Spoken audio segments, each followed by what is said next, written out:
Alright, so this whole cooking oil inside the oil tanker incident is much deeper than I originally thought, so I'm making another video on this. And apparently my favorite brand of chili oil, Ma, is also involved in the scandal in some ways. And speaking of oil, apparently the CCP's propaganda department for the last 4 years has been lying, saying that the US is stealing oil from Syria. What is it with oil and the Chinese Communist Party?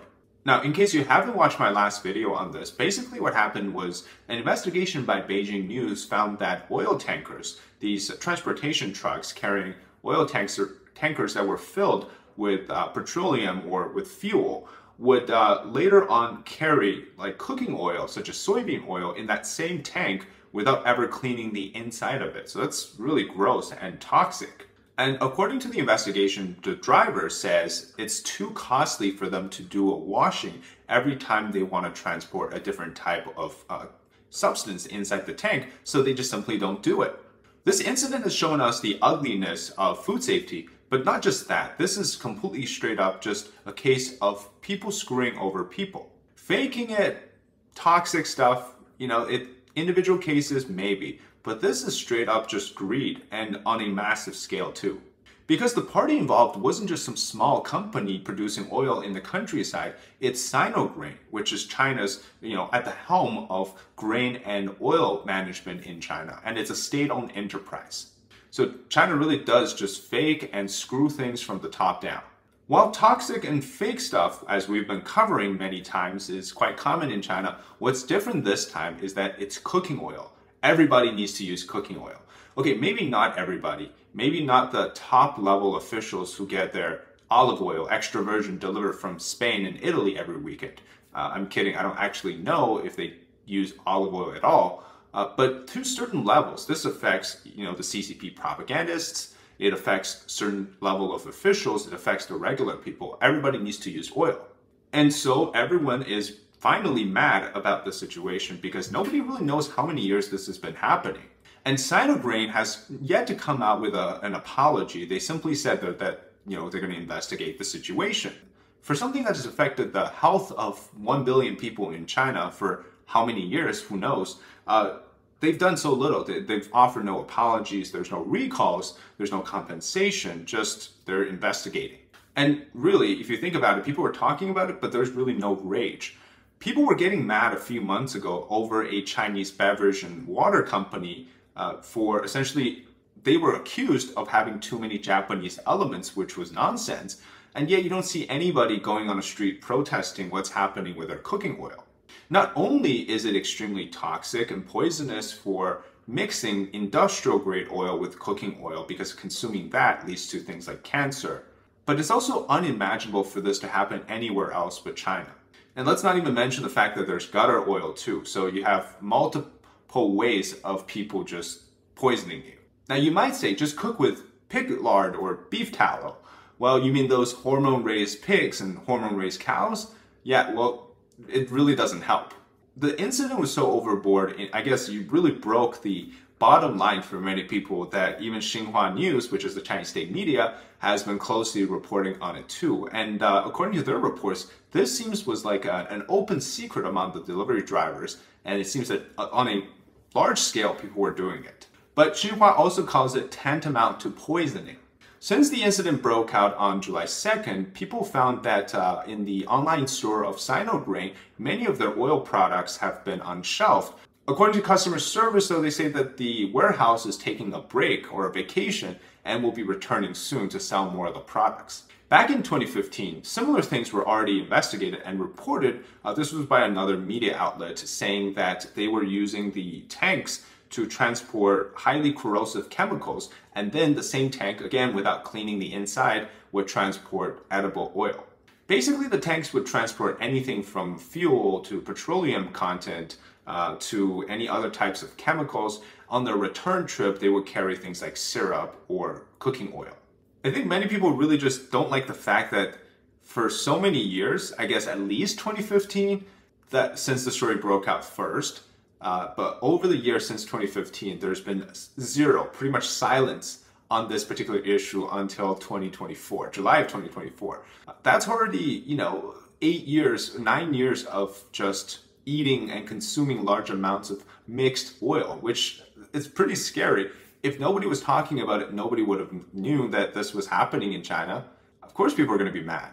My real question is, who's going to take the fall here? Clearly, the situation didn't just organically happen out of nowhere, that people just decided to investigate this and suddenly now it comes out. Back in 2015, it didn't gain much traction. It must be a reason. Now, one of the common one I can think of is perhaps there was a party struggle or a power struggle that somebody needs to fall in the process of this, and this story came out at the time that it would benefit such processes. And the part that really saddens me is back in 2017, there was a report saying that products like laogama, which is the chili oil, contain high amounts of mineral oil content. Now, depending on how you read the definition, the mineral oil could be food grade or it could just be not food grade. Given the fact that we understand now that these tanks were transporting cooking oil after fuel and petroleum products, could those mineral content within the chili oil be actually the result of these type of transportation, essentially mixing the two types of oils? Yeah, I simply don't see this story go on without somebody's head rolling, and somebody has to take the blame for this. Now, you could also categorize this as a normal cycle in China, right? For example, the farmer who is growing vegetables might use pesticides and a bunch of chemicals to make the vegetables grow big, to grow colorful, to be able to sell it to others.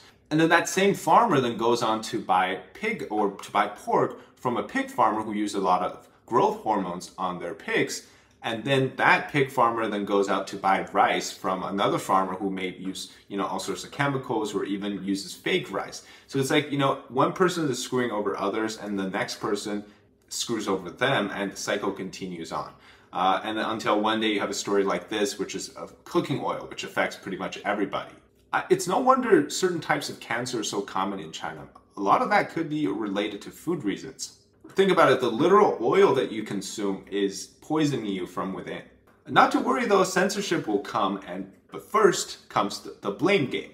You can blame the 2008 milk formula incident on foreign forces. You can blame the 365 days of smog around Beijing on foreign forces and their weather weapon. You can blame all the tofu direct constructions on maybe the subversion of foreign forces onto the base construction. You can blame the oil tanker situation also on foreign forces, as they have done slightly this time.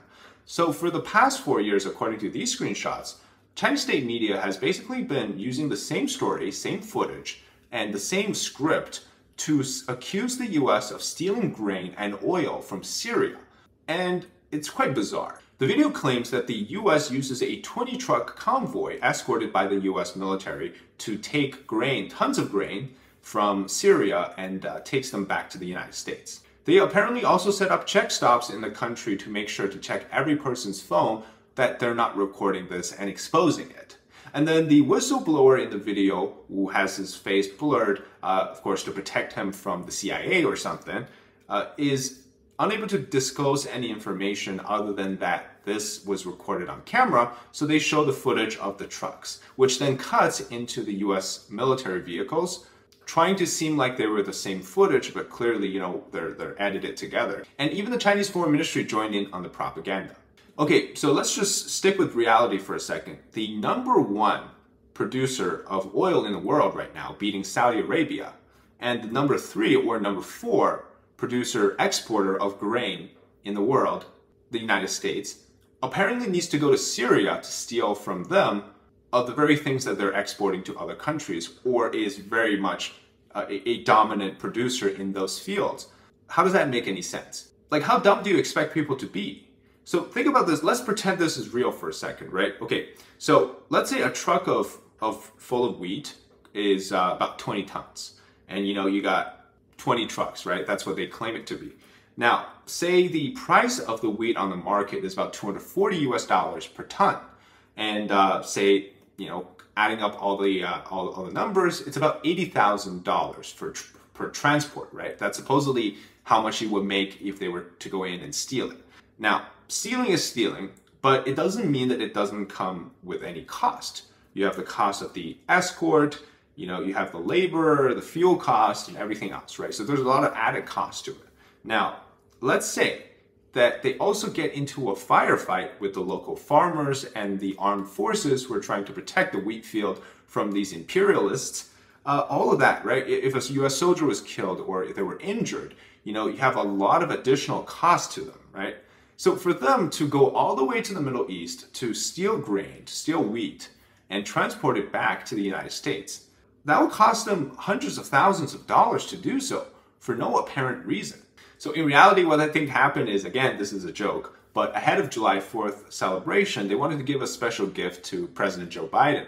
So what happened was the leaders of the Pentagon decided to send in, 20 trucks escorted by soldiers from the United States Army who were probably, each, let's say, worth about $500,000 for this deployment to steal enough grain against the potential conflict against the Syrian government forces who are controlling these wheat fields, and finally take it back to the United States, just so that the bakers at the White House could make a Guinness record-breaking whole grain piece of bread so large that it could fit, let's say Biden's 3 months worth of fiber intake.